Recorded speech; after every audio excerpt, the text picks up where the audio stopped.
आज आम्ही केलं मिसळपाव पार्टी। सगळे बहिणी एकत्र जमले की लहानाकच अशी छोटी मोठी कामात देतात आणि आमच्यासारख्या होतकरू कामगारांसाठी रिफ्रेशमेंट म्हणून होती डिलिशियस फणसाची भाजी।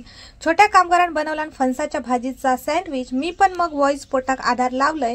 मोठ्या ताईन लगेचच वाटपाची तयारी करू घेतला आणि तिचा लेकरू इकडे आज शाण्या मुलासारखा वागत होता। कसा काय माहित, पण नाहीतर एरवी ते का बघूकच नको। माझा हात लागल्याशिवाय खायचंच काम नीट होऊचं नाही। 5 मिनिटात खरपूस खोबरा भाजून दिलाय। माझं काम एकदम फास्ट असतं मंडळी। तसं इकडे खड्या मसाल्यांचं शोध कार्य पण सुरू झाला आणि इकडे कोणचं राग काढल्यान काय माहिती नाही। मी आपला लांबच होतोय। फोडणी देऊ सुरुवात आणि आज एकदम झणझणीत उसळ बनणार हा। अगदी थोड्याच वेळात आमका गरम गरम मिसळपाव खाऊ भेटणार होती। तवसर मी पिल्लूक दिलाय एक भला मोठा सरप्राईज, कारण ते का हॉटेलमध्ये जाऊन मिसळपाव खाऊची होती। सरप्राईज बघून पोटातले कावळे अजूनच वरडाक लागले। तशी इकडे आमच्या घरनीन पण आपलं स्पीड वाढवलान।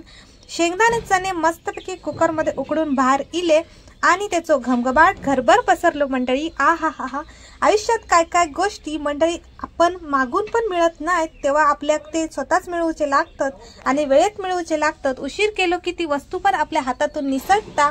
उसळीची वाट बघून काय काय लोक इकडे खुळवत चालली होती आणि इकडे गरमागरम उसळ तयार। मी बनवलंय ना, आता तू वाढ असा म्हणत ताईन माका वेटर बनवला।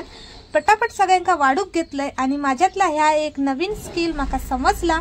बाहेर जोरदार पाऊस आणि गरमागरम मिसळपाव पार्टी एक नंबर। तुम्ही पण ट्राय करा। रेकॉर्ड ब्रेक पाव खाण्याच्या स्पर्धेत आमच्या बारक्याचा नंबर इलो।